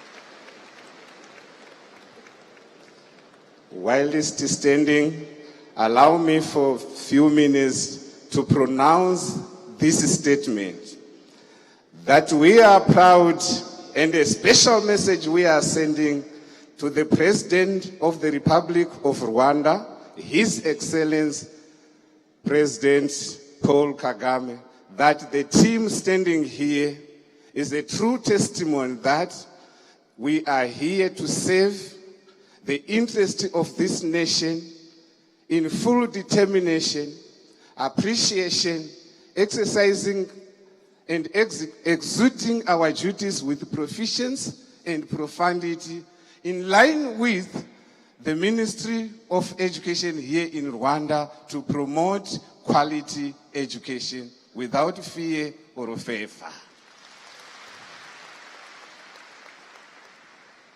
It won't go well if we are not appreciating the hospitality that we received here in this country, which is par excellence and second to none. We have all been received in various teaching institutions where the teaching staff, the leadership there, and their entourage has welcomed us very well till today, and the accommodation that we are living in and inhabiting is par excellent. We give you a round of applause. Last but not the least, this is the national event we are witnessing and unfolding in the capital city of Kigali here in Rwanda. And we also thank you very much for inviting us to this grand occasion where we are going to make history and also to inculcate the expertise and professionalism that we have, as we also want it to be infused in the leadership of this country wherever we are in our stations. We are not going to create any disharmony. We are going to work in unison in the promotion of quality education. Thank you very much. I rest my case. Barakoze cyane, barakoze bagenzi bacu bamaze kuba abacu nk'abanyarwanda bavuye mu gihugu cya Zimbabwe. Barakoze kugaragaza imvamutima zabo kuva bagera hano mu gihugu. Nyakubahwa Minisitiri w'Intebe mu bitwemereye twasubiza ibibazo byamaze kubazwa. Murakoze. Murakoze cyane. Nge ndashima ko nk'uko twabivuze atari ibibazo byabajijwe ahubwo ari ibitekerezo byatanzwe n'abarimu ndetse n'abayobozi b'amashuri. Icyo dukuramo twebwe nuko bitugaragariza ko akazi mukora mukazi neza mukamitiriza, kuba mushobora mudufasha kumva n'ibibazo wenda tutari twabonye, ndetse ntimuze mubaza ibibazo gusa mutubwira muti kuri iki kibazo twumva umuti wabo uyu n'uyu. Nk'uko bizwi mu Rwanda ibisubizo ku bibazo n'imiti y'ibibazo biraganirwa. Ibitekerezo mwatanze twabikunze. Ku cyambere cya school feeding cy'uburyo twakura avuga ati atanga umusoro, amafaranga leta igenera umwana wo kurya ku munsi turongera twakuraho umusoro, atuwakuraho umusoro byaba byiza kurushaho. Ndagira ngo mbabwire ko tugiye kukiganira hanyuma tukazaba igisubizo mu minsi ya vuba. Rwose mu mezi make muzabona igisubizo ko intego ya school feeding ni ukugira ngo abana barye neza kandi bahage. Ntabwo rero twatuma nanone amafaranga twatanze yaba adahagije ngo tubyemere. Ndagira ngo rwose icyo kibazo kizabonerwa umuti. Ikindi nongera nuko muzi ko na leta yemeye ko n'abayobozi b'ibigo mushobora guhaha hafi y'aho mukorera. Mbere uko byemeze ko kujya kuzana ibiryo byose i Kigali, umwemere no guha hafi y'amashuri yanyu. Ariko n'ibindi byose bizatuma school feeding igenda neza kurushaho nka leta tuzabikora, kandi tuzabisubiza mu gihe kitarenze iki gihembwe cya mbere cy'amashuri.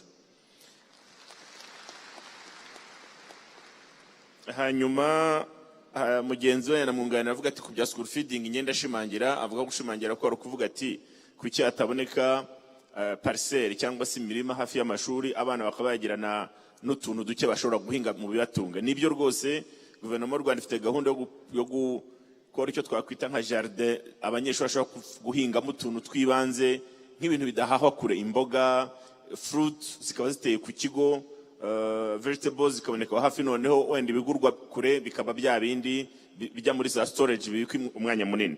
Iyo gahunda rero nayo ndagira ngo mbabwire ko twarayitekereje, hanyuma izashyirwamo imbaraga cyane na Minisiteri ya Local Government ifatanyije na Minisiteri y'Uburezi. Aravuga ati kandi ku bijyanye na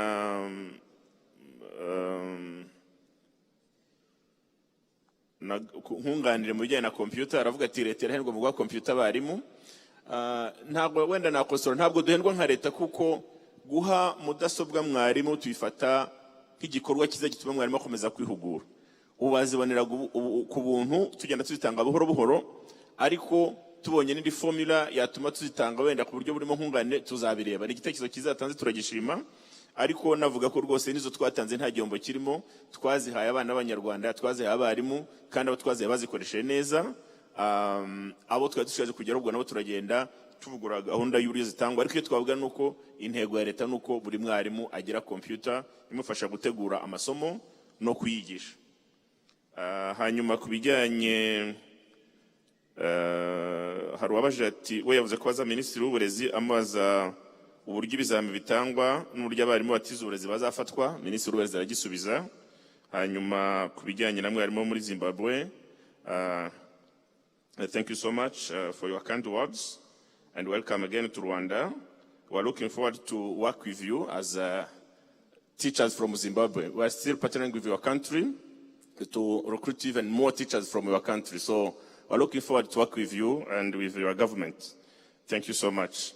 Ibikurikiyeho Minisitiri w'Uburezi babaje ku buryo abarimu batize uburezi n'ibijyanye no gushima uburyo ibizamitangwa n'uburyo bizamitangwa kugira ngo naje mu Minisitiri w'Uburezi Minisitiri Valentina Kagiki yababwira.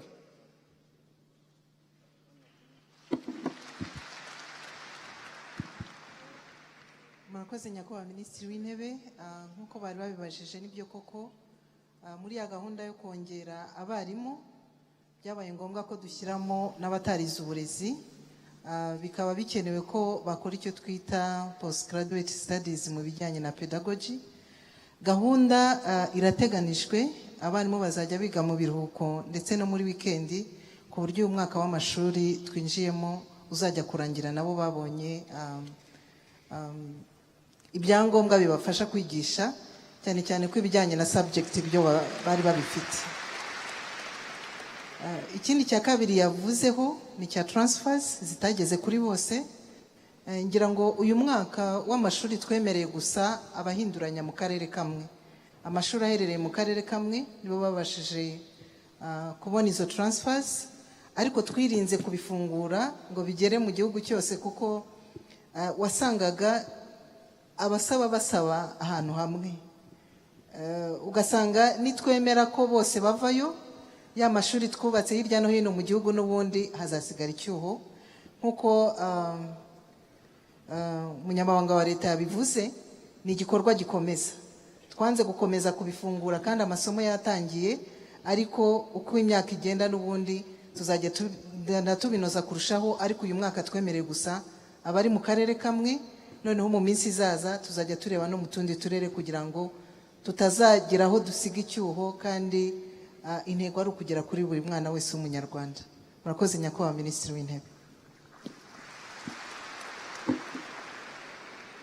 Murakoze nyakubahwa Minisitiri w'Intebe. Mu bitwemereye twafata ibindi bibazo bitatu. Yego, abafite mic badufashe. Hari ahantu tugeze tugera na rimwe na hano. Okay, yes.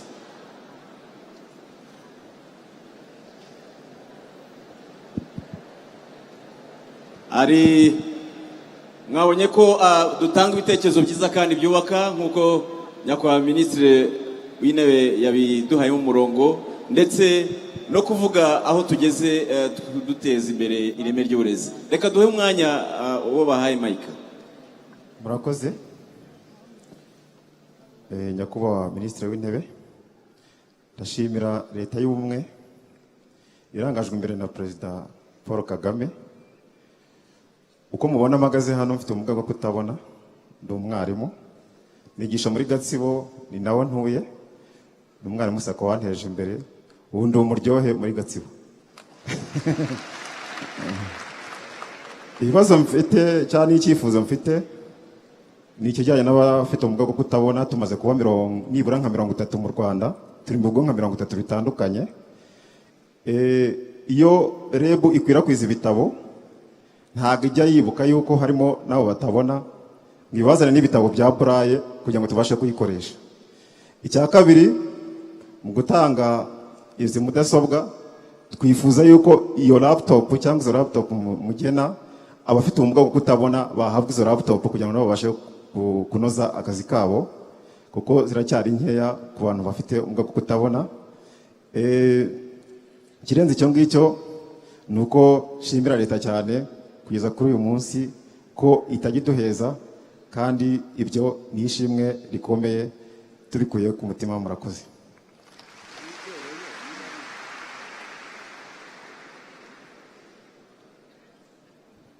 Ego hejuru nta mic ihari kugira ngo tutaza ku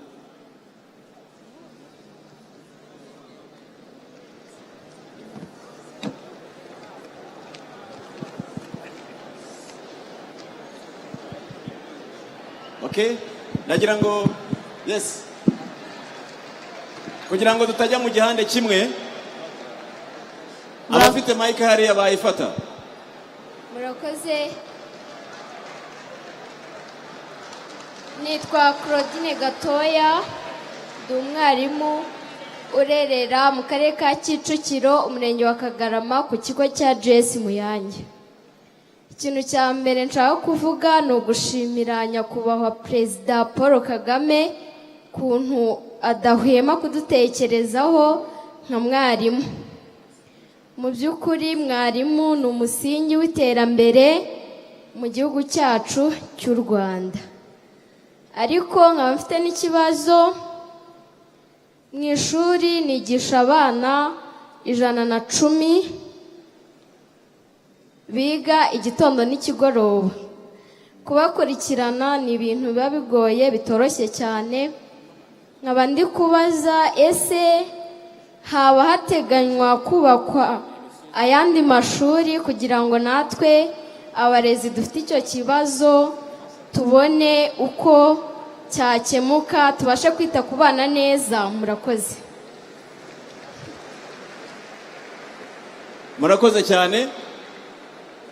Hari bagenzi bacu bo mu muryango mpuzamahanga bavuga ururimi rw'igifaransa, ndagira ngo mubahe mike kugira ngo nabo bagire igitekerezo batanga. Gerard, OEF Volunteers.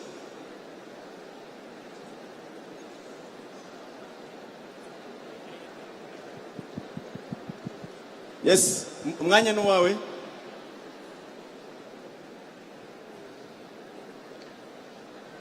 Excellences, Monsieur le Ministre, Monsieur le Premier Ministre, Monsieur le Secrétaire d'État, Madame le Ministre de l'Éducation, très chers enseignants, bonjour.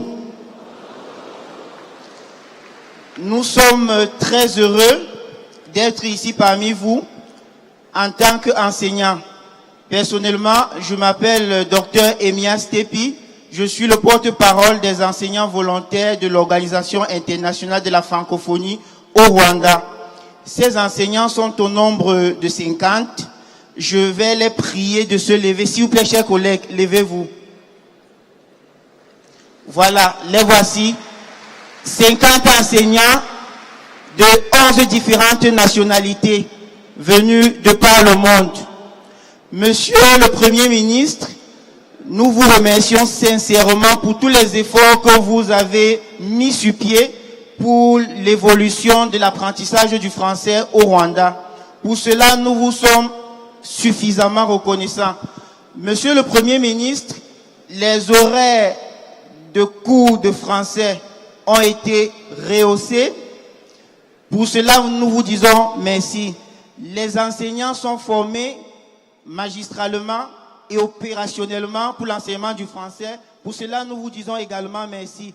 Mais, Monsieur le Premier ministre, permettez-moi, au nom de tous mes collègues volontaires ici au Rwanda, votre pays, notre pays, nous allons vous faire juste une petite suggestion qui est la suivante, celle de voir dans quelle mesure réadapter les programmes d'enseignement du français selon la méthode FLE.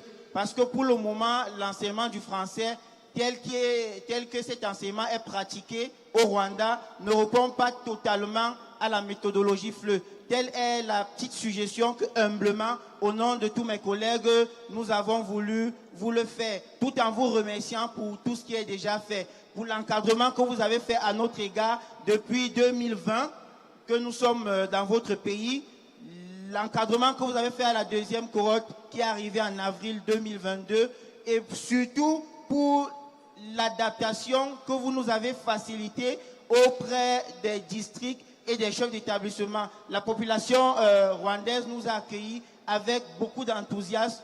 Au nom de tous mes collègues, je leur dis merci, merci, merci encore. Je vous remercie. Arakoze cyane. Arakoze mugenzi wacu tweje n'umuryango mpuzamahanga w'ibihugu bivuga ururimi rw'igifaransa kuba ashimye cyane uko amasaha yongerewe igifaransa mu mashuri.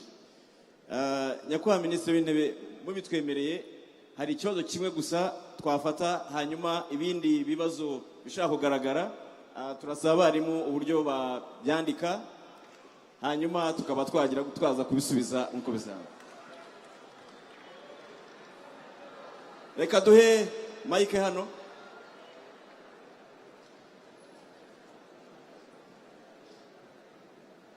Murakoze cyane. Nitwa Mico Myiza Valentine, nigisha ku ishuri rya Teta School mu murenge wa Gisozi, akarere ka Gasabo. Ndashimira leta y'u Rwanda buryo ki ifasha abarezi bose, baba abarezi bo mu mashuri yigenga nabo mu mashuri ya leta, kugira ngo ireme ry'uburezi ritangwe neza. Ariko dufite ikibazo nshaka kubaza Minisitiri w'uburezi. Ikibazo dufite mu mashuri yigenga, iyo bahaye abanyeshuri ibitabo bakoresha bibafasha mu myigire yabo, bahereza abanyeshuri bo mu mashuri ya leta, ariko ugasanga amashuri yigenga abaye nk'ayibagiranye, kandi abanyeshuri bose bakora ibizamini bimwe mu gihugu cyose. Icyo ni cyo kibazo nari mfite. Murakoze cyane. Murakoze nyakubahwa Minisitiri w'Intebe, umwanya n'uwanyu. Murakoze cyane. Twumvikane kugira ngo twumve nyakubahwa Minisitiri w'Intebe. Mureke tuganire kuri ibibazo bimaze gutangwa, hanyuma wenda niba mwifuza ko twongera ibindi bibazo nka bine twabifata, niba hari benshi bakeneye kugira intervention. Dushobora gufata ibindi bibazo bine nyuma y'ibingibi. Ku cyambere ndibaza ko bavuze abigisha bafite ubumuga, ndagira ngo mushimire rwose. Avuga ati ni mfite ubumuga bwo kutabona, turagushimira cyane, ahubwo izo mbaraga ukoresha gukomeza gufasha ireme ry'uburezi. Hanyuma nagira ngo nkubwire ko leta y'u Rwanda ikomeza gukora ibishoboka byose kugira ngo ari abana biga cyangwa se abigisha bafite ubumuga bunyuranye tugende tuborohereza mu mikorere y'akazi kacu umunsi ku wundi. Rwose mbona gushimira izo mbaraga wakoresheje ukashobora kwiteza imbere ukoresha umunenge sako, ariko unakora akazi k'ubwarimu. Ubwo bisobanuye ko n'ibijyanye n'imfashanyigisho zituma ukora akazi neza tuzabishyiramo imbaraga bigakemuka. Ubwo twafashe note. Hanyuma uwamukurikiyeho yavuze ati nigisha abana 110. Ni cya kibazo twita nyine overcrowding mu mashuri. Tukira gahunda yo kubaka amashuri, muzi ko twubatse ibyumba by'amashuri mu gihe cy'amezi 9, twubatse ibyumba by'amashuri 22,500.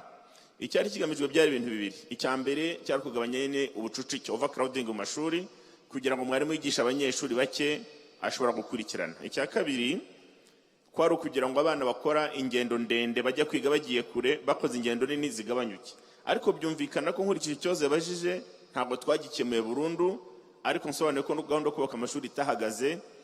Tuzakomeza tugende turahe hakiri ubucucike, tugende twongera amandi mashuri. Rwose izo mpungenge wazishira. Uyu mwaka birumvikana uravunika ko ufite abana 110 wigisha, ariko umwaka utanu ukurikiyeho hazajya hagenda hongerwa ibyumba by'amashuri. Gahunda yo kongera ibyumba by'amashuri ntabwo yarangiye, iracyakomeza. Icya gatatu, c'est une question qui a été posée par l'un de nos collègues de la francophonie, les enseignants volontaires de l'OIF. Il a d'abord remercié le gouvernement pour avoir rehaussé les horaires de cours de français. Et puis, il a donné une suggestion de réadapter la méthodologie d'enseignement du français. Je ne vais pas me prononcer sur la méthodologie d'enseignement ici parce que je ne suis pas expert d'enseignement du français, mais je promets que le ministère de l'enseignement, de l'éducation, va se prononcer, va analyser ce problème et voir comment réadapter la méthodologie d'enseignement du français. Parce que tout ce que nous voulons, comme je l'ai dit, c'est l'outcome, c'est le résultat de l'enseignement qui doit être bon. Donc, tout ce qui est réadaptation de la méthodologie possible, on va y réfléchir. Et donc, ça, c'est la tâche du ministère de l'Éducation. Ku bijyanye n'amashuri yigenga, atabona ibitabo, ngira ngo ibyo Minisitiri w'Uburezi arabisubiza, ariko biroroshye. Nuko icyo twifuza ni ireme ry'uburezi ryiza, ubwo bizigwaho, biraba uburyo ibitabo byabageraho, uburyo byagurishwa ku mashuri yigenga.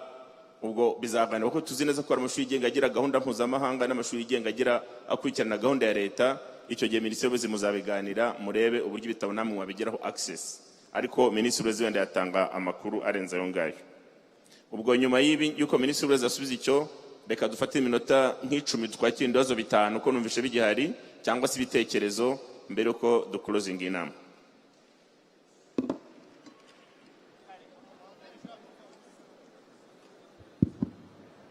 Murakoze nyakubahwa Minisitiri w'Intebe. Ku kijyanye n'ibitabo, ubundi amashuri yigenga yemerewe gutanga komande y'ibitabo ariko bakabyishyura kubera ko bije tubona ntabwo twemerera nkuko umunyamabanga wa leta yabigaragaje, ntiturabona n'ibihagije mu mashuri ya leta nayo dufatanya ku bw'amasezerano, ariko amashuri yigenga nayo yemerewe gutanga komande, ibyo bitabo bakaba babigura.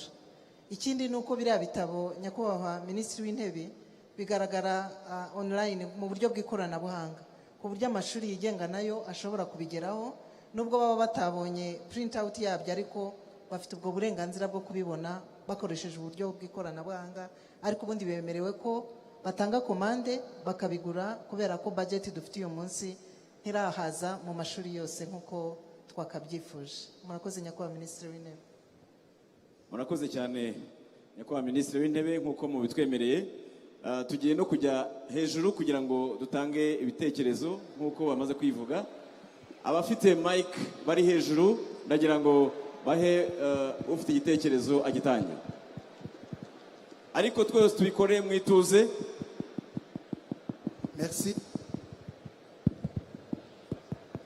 Merci, Monsieur le Premier ministre. Nous avons été vraiment satisfaits à cause du comportement du gouvernement envers les enseignants. Nous avons reçu votre aide, c'est très important. Mais notre situation reste encore un peu...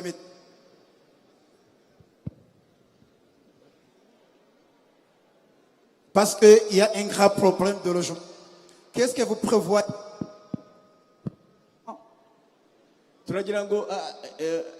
On veut savoir exactement où se trouve le monsieur qui parle. Ok. Merci, Monsieur le Premier ministre. Je suis Jean-Christophe, professeur à l'école internationale Petit Calin. C'est une école propriété belge. Ma première question repose sur le problème de logement des enseignants. Qu'est-ce que vous prévoyez sur le logement des enseignants alors que ces conditions d'existence sont très difficiles? Comme ça, il faut nous montrer qu'elle voit des logements. Deuxième question repose sur les crédits que nous utilisons dans des écoles sont des crédits qui ne sont pas bien opérationnels. Troisième question repose sur les ordinateurs que les enfants doivent utiliser. La majorité d'écoles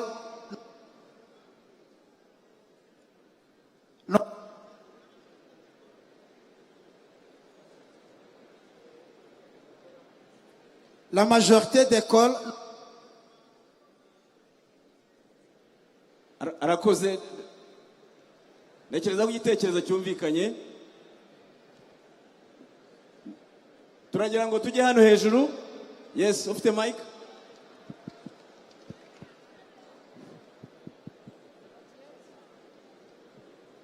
Dutuze kugira ngo twumve bagenzi bacu bari mu rundi ruhande.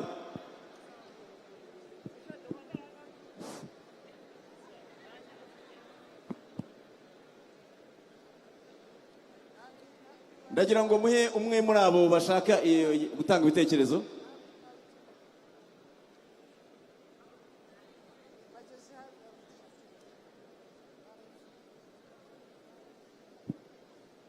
Okay, hari abiranze kuri tekinike harimo ikibazo, reka tujye ku rundi ruhande.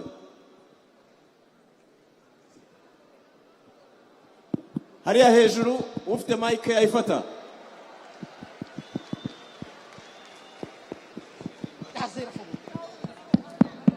Murakoze.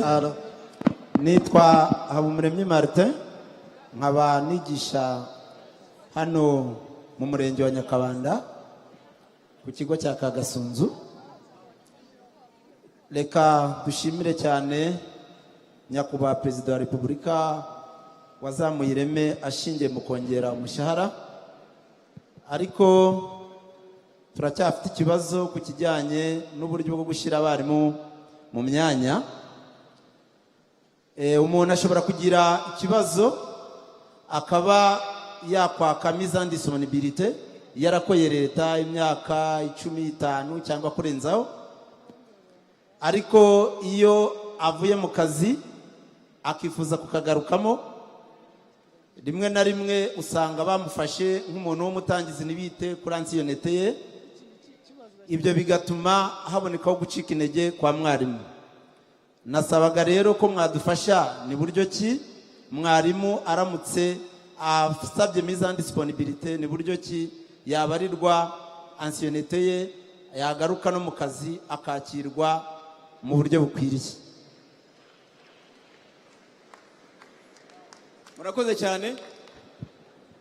Ndagira ngo noneho tujye hariya bagumye batubwira ko tutarabageraho. Murakoze. Kamanuke hasi kugira ngo bambone. Mutuze. Murakoze cyane.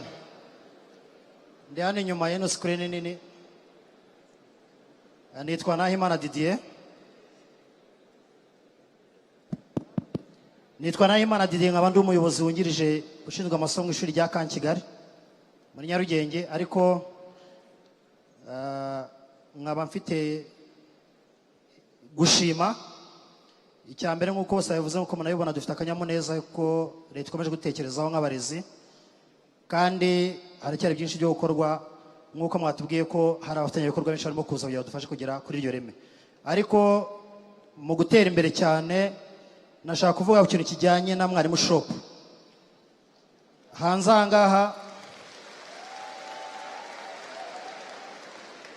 ahangaha nk'abarezi tuzi yuko ikintu cyose umuntu ashyizeho umutima gishoboka, kandi na leta irashoboye. Twifuzaga yuko mwatekereza cyane ku kintu kijyanye na mwarimu shop, ku buryo cyagera mu turere twose kugira dushobore guhangana n'ibiciro biri ku isoko.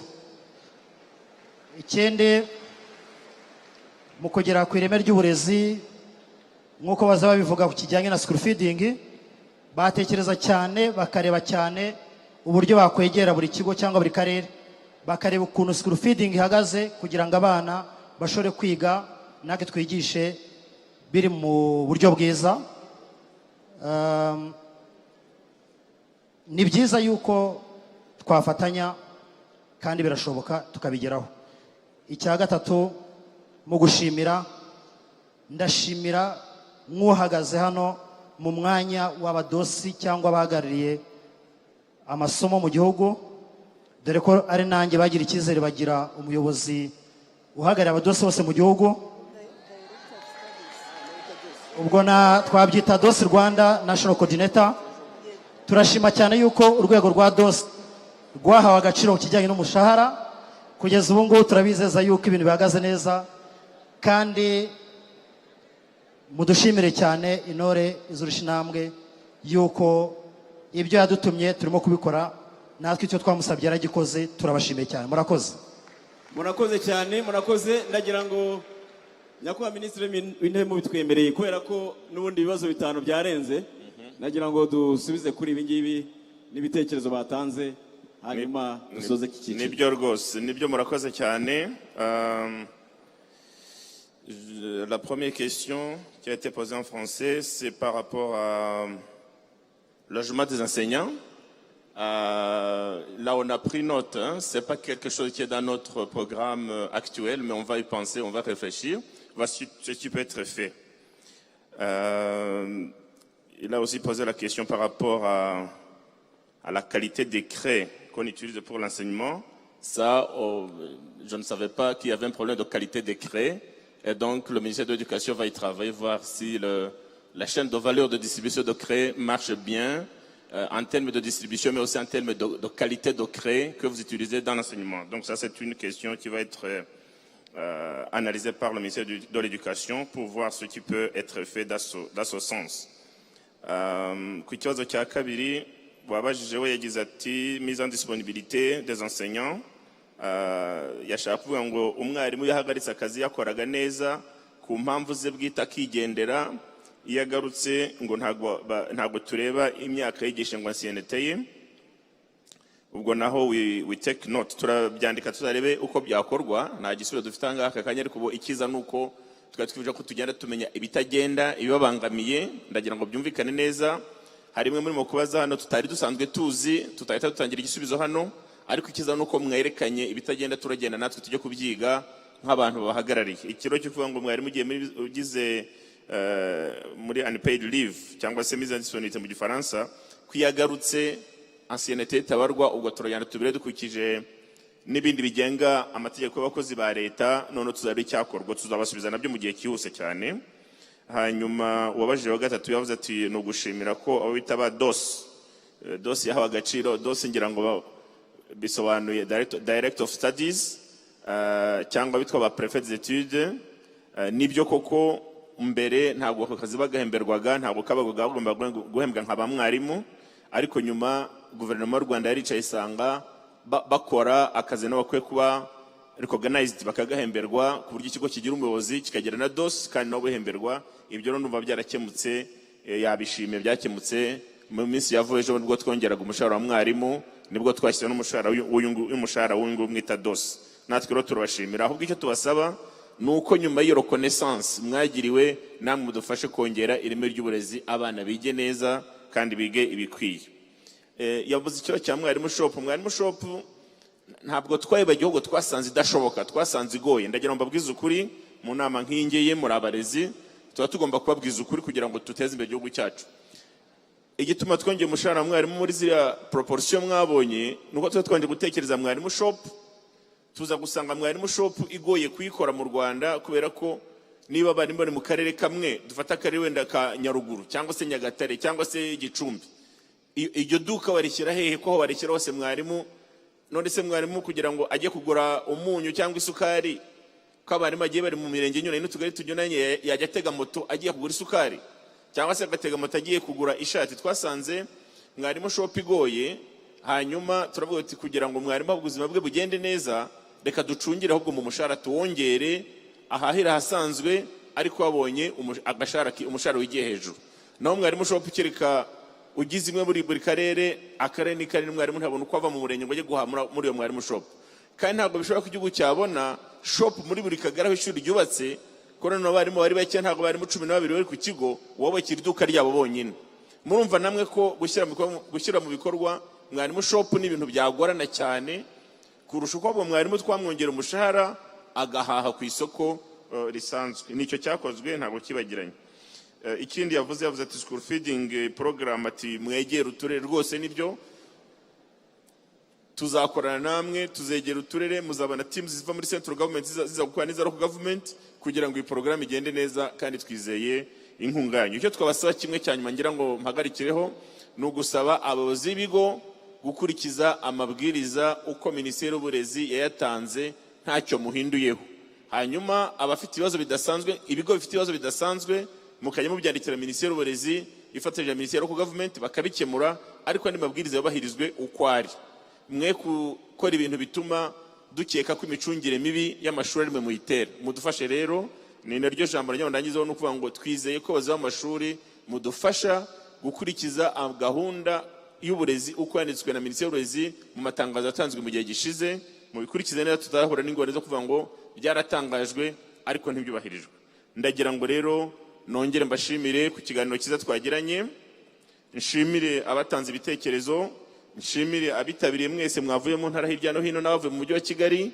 Rwose ngira ngo nongere mbizeze ko leta y'u Rwanda izababa hafi mu byo mukora byose, kandi aho muzagira ikibazo gikomeye cyose muzakimeshe Minisiteri y'Uburezi, nacyo kizakemuka mu bushobozi bw'igihugu. Murakoze cyane, mukomeze mugire umunsi mwiza. Murakoze cyane nyakubahwa Minisitiri w'Intebe.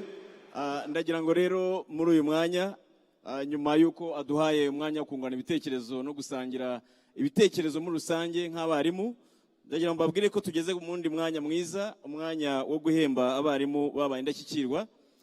Kimwe mu biranga no munsi mpuzamahanga wahariwe mwarimu nyakubahwa Minisitiri w'Intebe ni uguhemba abarimu babaye indashyikirwa.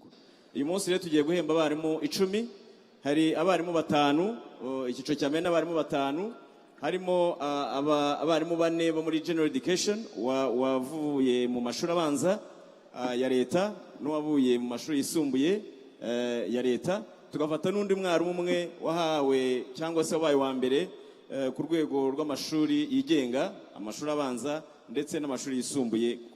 Ariko twagira ku wundi wa gatanu tugiye guhemba, akaba ari umwarimu wavuye mu mashuri ya tekinike, imyuga n'ubumenyingiro TVET, abako aribo batanu ba mbere.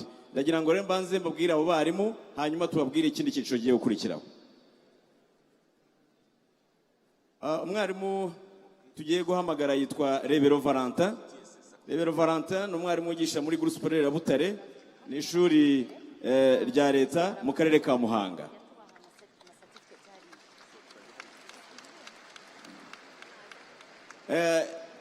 Mu by'ukuri turagira ngo abarimu tugiye guhamagara begera imbere, dusabe nyakubahwa Minisitiri w'Intebe na nyakubahwa Minisitiri w'Uburezi bagiye kuba duhembera.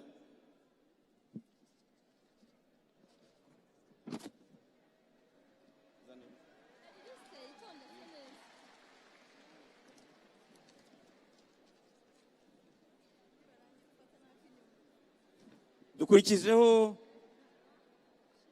Shimimana Eustache. Shimimana Eustache ni umwarimu wo mu karere ka Nyagatare, umurenge wa Rukomo.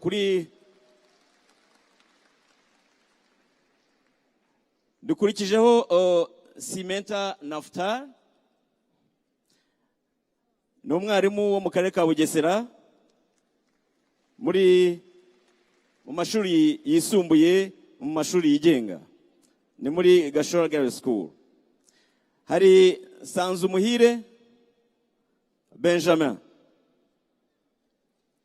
Sanzumuhire Benjamin ni umwarimu mu karere ka Rubavu, mu ntara y'Iburengerazuba. Turakurikizaho Ndabahariye Jean Aimé,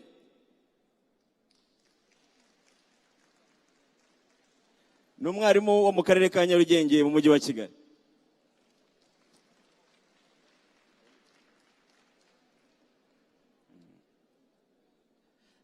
Nyakubahwa Minisitiri w'Intebe, hari abandi barimo batanu babaye indashyikirwa mu gukoresha neza inguzanyo bagiye bahabwa. Izo nguzanyo bakaba barazihawe na koperative Umwarimu Sako, ikaba ari koperative yabo.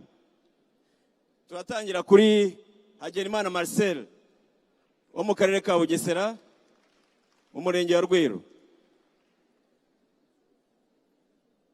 Nyuma ya Marcel, Nirere Venerand nawe yegere. Bose bahurije ku gukoresha neza inguzanyo no kwiteza imbere bitewe n'inguzanyo bagiye babona mu Mwarimu Sako. Hari Habumuremyi Jean Baptiste, Habumuremyi Jean Baptiste mu karere ka Rulindo. Veneranda we no mu karere ka Kicukiro muri Gahanga, naho Jean Baptiste ni mu karere ka Rulindo, umurenge wa Base. Hakurikiraho Nzeyimana Thomas wo mu karere ka Nyabihu. Hanyuma n'Uwimbabazi Chantal wo mu karere ka Ruhango mu ntara y'Amajyepfo.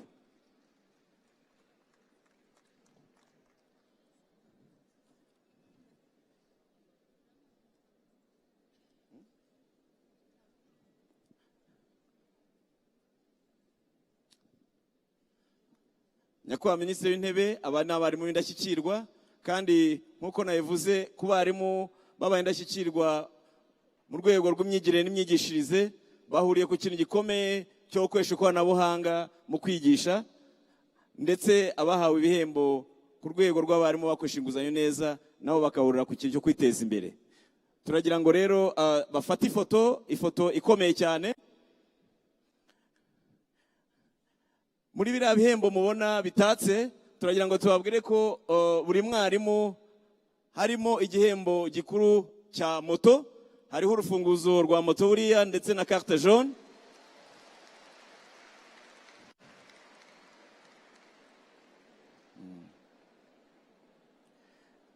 ndetse bakaba bafite n'ira certificate cyangwa se rira shimwe. Ndagira ngo rero tugumye dushimire aba bari mu bindashyikirwa. Turasaba kandi abandi bayobozi kugira ngo begere foto ifatwe.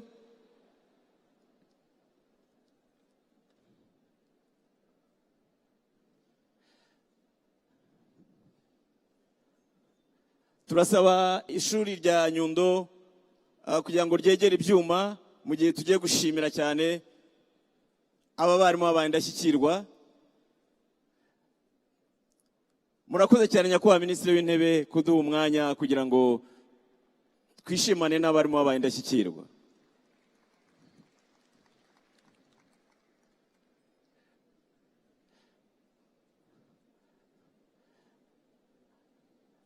Ibi birori rero byo guhemba abarimu b'indashyikirwa bigiye gukurikirwaho noneho na wa muziki mwiza, ariko twibukana none ko umuziki ugiye gukurikiraho abantu bose mwemerewe kubyina nk'uko nabivuze mbere.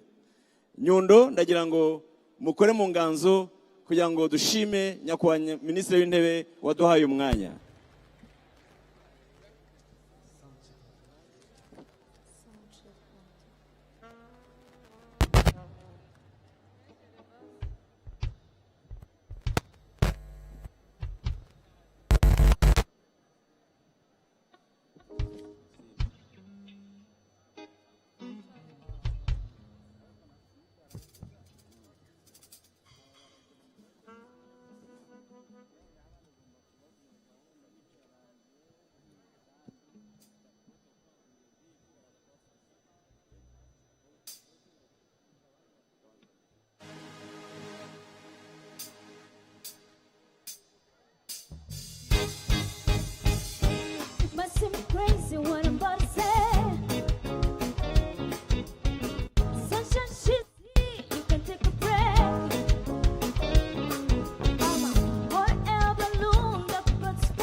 Bacu ishuri naryo rya Nyundo rirakomeza ridususurutsa, ariko mu muziki cyangwa se mu njyana nyarwanda byaba ari byiza cyane. Murakoze. Hanyuma abarimu bose ndagira ngo memuretse kugenda kugira ngo tuze kubanza guherekeza abashyitsi bandi baje kwizihiza uno munsi, hanyuma tuze kubabwira amatangazo akurikira. Murakoze.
murakoze murakomeza ndagira ngo noneho n'abandi bashyitsi nk'uko twabitojwe nabo uko bagenda basohoka turagenda tubaherekeza ariko abarimu nk'uko nabivuze hari itangazo tubafitiye mu kanya gato cyane ubwo rero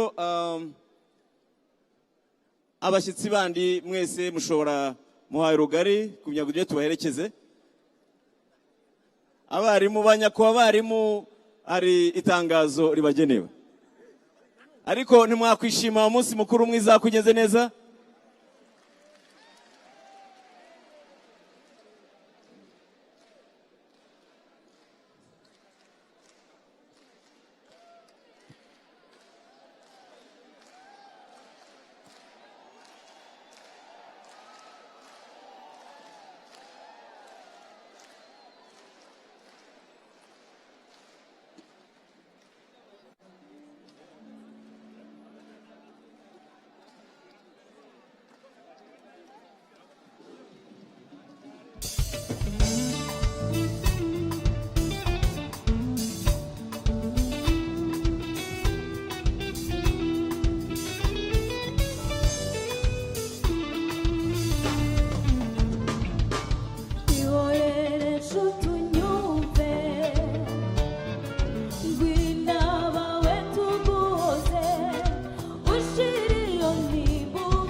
ntukigunge nshuti yanjye,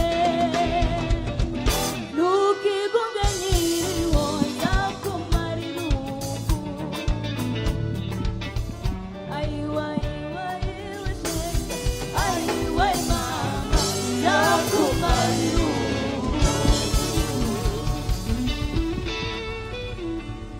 Barakoze cyane, barakoze.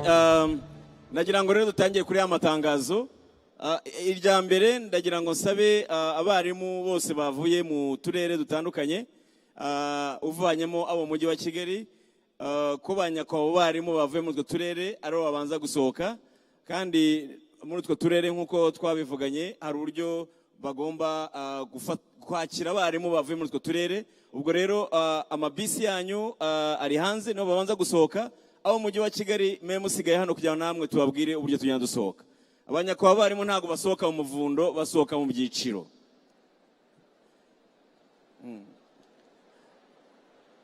Hanyuma ku barimu, pour les enseignants de l'Organisation internationale de la francophonie, de l'OIF, je voulais vous dire qu'il faut laisser les écouteurs que vous avez vus, que vous avez utilisés, sur vos chaises. It will be the same for educational personnel from Zimbabwe. You leave your mic.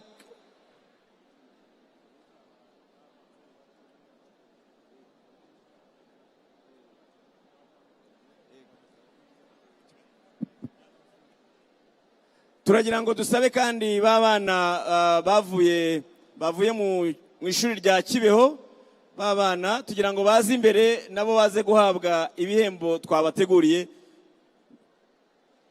N'abana badusurikije mwabonye uko kwakira umushyitsi mukuru, n'ingoma n'umurishyo w'ingoma mwiza cyane.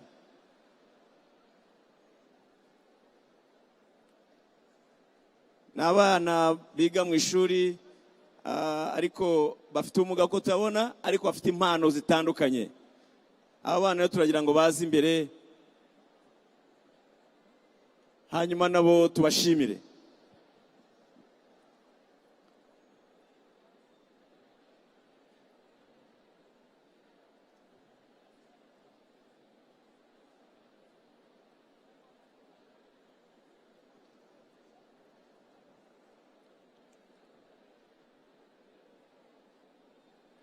For educational personnel from Zimbabwe, we have buses.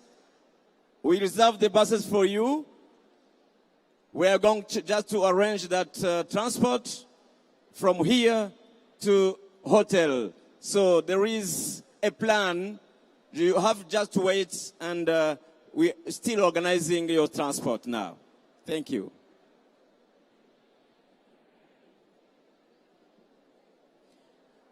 Ndagira ngo noneho dushyiremo indirimbo y'abahanzi b'abarimu bari hano kugira ngo nabo bishimire umunsi. Dufite umuhanzi Serafine ndetse n'umuhanzi Aphrodis, nabo bashyiramo indirimbo zabo kugira ngo